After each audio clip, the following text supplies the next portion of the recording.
اس قسم کا کوئی واقعہ رونما ہو سکتا ہے۔ تو اس سلسلے میں آپ کو بتاتا چلوں کہ ہماری جو خفیہ ادارے تھے، ان اداروں نے 15 روز قبل تھریٹ الرٹ جاری کیا تھا، اور اس تھریٹ الرٹ کے سلسلے میں ہمارے جو وفاقی اور صوبائی ادارے ہیں، ان تمام لوگوں کو لیٹر کے ذریعے اطلاعات فراہم کی گئی تھی کہ پشاور کے بعد اب کراچی ٹارگٹ ہو سکتا ہے، لہٰذا سیکورٹی کے سخت انتظامات کیے جائیں۔ اب سوچنے کی بات یہ ہے کہ سیکورٹی کا وہ ادارہ جو پورے کراچی کے شہریوں کو تحفظ فراہم کرنے کے لیے سی سی پی آفس قائم ہے، وہاں ہمارے جو سی سی پی صاحب بیٹھتے ہیں، وہاں پورا ایک سسٹم موجود ہے، اس ادارے میں کس طرح سے داخل ہوئے اور کس طرح سے پورے سی سی پی آفس کو ان 3 دہشت گردوں نے جو ہے وہ یرغمال بنایا، وہاں کئی گھنٹوں تک وہ قابض رہے، اور قابض رہنے کے بعد فائرنگ کی جاتی رہی۔ کئی گھنٹوں کے بعد ہماری فورسز نے آپریشن کے بعد ان کو جنم حاصل کیا ہے۔ اب وہاں اس آسانی سے داخل ہو گئے۔ بتایا ہی جاتا ہے کہ جن دروازوں سے وہ داخل ہوئے ہیں سی سی پی آفس بلڈنگ میں، وہاں اس وقت تک کوئی سیکورٹی گارڈ موجود نہیں تھا۔ اگرچہ عام لوگ اگر جائیں تو ان کی جو ہے کئی جگہوں پر چیکنگ ہوتی ہے، ان کو جو ہے وہ بعض لوگوں کو تو اندر کئی جگہوں پر چیکنگ ہوتی ہے، ان کو جو ہے وہ بعض لوگوں کو تو اندر داخل ہونے تک نہیں دیا جاتا، لیکن دہشت گرد جس آسانی سے داخل ہوئے اور انہوں نے پورے آفس پر قبضہ کیا، قبضے کرنے کے بعد جس طرح سے ان کی فائرنگ تھی اور ہینڈ گرنیڈ سے انہوں نے جس طرح سے دھماکے کیے، تو یہ سب کے سامنے ہے۔ اور آپ نے دیکھا کہ جو سیکورٹی کے جو لوگ تھے، ان کی نااہلی کی وجہ سے یہ سب واقعات رونما ہوئے۔ اور اس وقت جبکہ میں آپ سے یہ گفتگو کر رہا ہوں تو یہ ہمیں اطلاعات ملی ہیں کہ تمام اداروں کو جو ہے وہ تھریٹ الرٹ جاری کیا گیا تھا، لیکن اس کے باوجود بھی ہمارے جو ادارے ہیں وہ غافل رہے، جس کی وجہ سے دہشت گردوں نے حملہ کیا، اور حملہ کرنے کے بعد بڑی آسانی سے ان لوگوں نے اس واقعے کو پوری دنیا میں جس طرح سے دیکھا گیا ہے، اور خاص طور پہ ہندوستان کے جو 160 چینل تھے وہ مسلسل پوری رات، جمعے کی پوری رات جو ہے وہ اس سیکورٹی کے سلسلے میں ہمارے اداروں پر سوالیہ نشان اٹھاتے رہے، اور جس طرح سے مذاق کیا جاتا رہا، جس طرح سے ہرزہ سائی کی جاتی رہی مختلف چینلز پر، جو ہمارے مخالف چینل ہیں انڈیا کے، خاص طور پر چینلز پر ساری رات جو تھے وہ بکواس کی جاتی رہی ہمارے سیکورٹی اداروں کے خلاف، لیکن ہمارے جو خفیہ ادارے تھے وہ 15 دن پہلے ہی تھریٹ الرٹ جاری کر چکے تھے۔ اب اس سلسلے میں جب رات آپریشن مکمل ہوا تو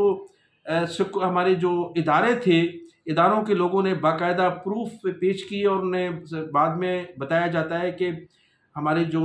کور کمانڈر ہیں اور ڈی جی رینجرز کی جانب سے پولیس کے افسران کی سرنوشت بھی کی گئی، اور یہ تمام جو صورتحال تھی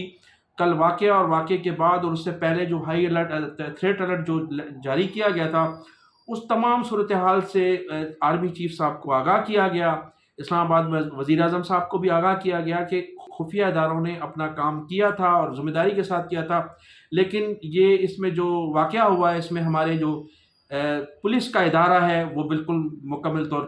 پر جو ہے ناکام رہا، جس کے بعد آج chief of the army staff general Syed Asim Munir sahab نے کراچی کا دورہ کیا، وہاں سی سی پی آفس کا دورہ کیا، اور وہاں تمام صورتحال سے انہیں آگاہ کیا گیا کہ تھریٹ الرٹ جو ہے وہ 15 روز قبل ہی جو ہے جاری کیا گیا تھا، لیکن اس میں تمام جو کوتاہی ہے وہ ہماری مقامی پولیس کی ہے، جو عموماً دہشت گردی کے خلاف فرنٹ لائن میں اپنا کردار ادا کرتی رہی ہے۔ ناظرین، اب میں آپ کو اس سلسلے میں یہ بھی بتاتا چلوں کہ جس شہر میں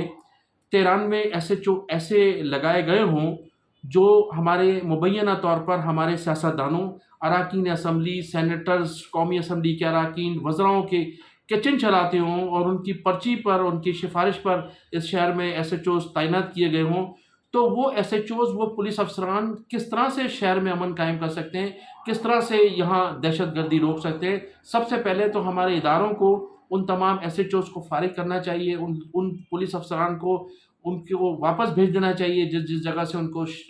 بلایا گیا ہے، یا جن علاقوں سے ان کو لا کر یہاں تعینات کیا گیا ہے۔ یہ علم نشرہ بات ہے کہ پورے کراچی میں جو تھانے ہیں وہ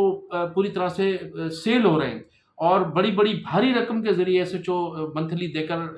تھانوں پر تعینات ہیں. تو جب منتھلی دے کر تعینات ہوں گے تو نہ تو وہ اس دہشت گردی کو روک سکیں گے، اور نہ کراچی میں جو آئے دن کرائم ہو رہے ہیں اور لوگ جو مارے جا رہے ہیں اس کو کنٹرول کر سکیں گے. تو ہمارے اداروں کو سب سے پہلے ان تمام ایسے نااہل ایس ایچ او کو یہاں ان تھانوں سے ہٹانا ہوگا جو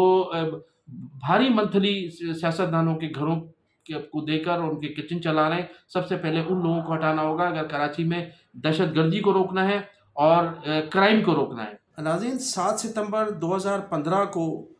بانی متحدہ الطاف حسین صاحب پر جس ہمارے معزز جج صاحب نے پابندی عائد کی تھی تحریر، تقریر اور سیاست پر، اس معزز جج صاحب کو ہمارے ایک پنجاب کے سینئر صحافی ہیں، انہوں نے آئینی بھگوان کا خطاب دیا ہے، اور ان کا کہنا ہے کہ آئینی بھگوان جو ہیں ان کی ایک پراپرٹی منظر عام پر آئی ہے جس کی مالیت 50 کروڑ روپے بتائی جاتی ہے. ان کا یہ بھی کہنا ہے کہ حکومت پنجاب اور خفیہ ادارے اس آئینی جو بھگوان ہے اس کے خلاف مزید تحقیقات کر رہے ہیں، اور بتایا جاتا ہے کہ ان کی مزید پنجاب اور اسلام آباد میں اس قسم کی قیمتی پراپرٹیز موجود ہیں، اور ان پراپرٹیز کے متعلق مکمل معلومات کرنے کے بعد غالب امکان یہی ہے کہ ان کے خلاف جو ہے وہ ریفرنس داخل کیا جائے گا، ریفرنس بھیجا جائے گا. ان آئینی بھگوان کے متعلق یہ بھی کہا جا رہا ہے کہ یہ مسلسل اپنے داماد کی وجہ سے جو تحریک انصاف کا ایک حصہ ہیں اور ان کے بڑے ایکٹیو رہنما ہیں، صوبائی وزیر بھی رہے ہیں، اور ان کی جو ہے وہ مکمل جو ہے ان کی اس کی وجہ سے وہ تحریک انصاف کو مکمل کئی مہینوں سے ریلیف دیتے چلے آئے ہیں. تو اس سلسلے میں ان کے خلاف جو ہے وہ ایک اجلاس بھی ہوا تھا ججز کا گزشتہ روز، اور خفیہ ادارے اور ایجنسیاں اور خاص طور پر وفاقی حکومت مکمل تحقیقات کر رہی ہے، اور تاکہ ان کی جو پراپرٹیز ہیں کس طرح سے بنائی گئی ہیں، کس طرح سے انہوں نے خریدی ہیں، تو وہ تمام چیز جو ہے منظر عام پر لانے کے لیے پوری طرح سے کوشاں ہیں. تو میں انہی الفاظ کے ساتھ آپ سے اجازت چاہوں گا کہ آپ میرے چینل کو سبسکرائب کیجیے گا اور کمنٹ سیکشن میں جا کر اپنی قیمتی رائے کا اظہار ضرور کیجیے گا. پاکستان زندہ باد.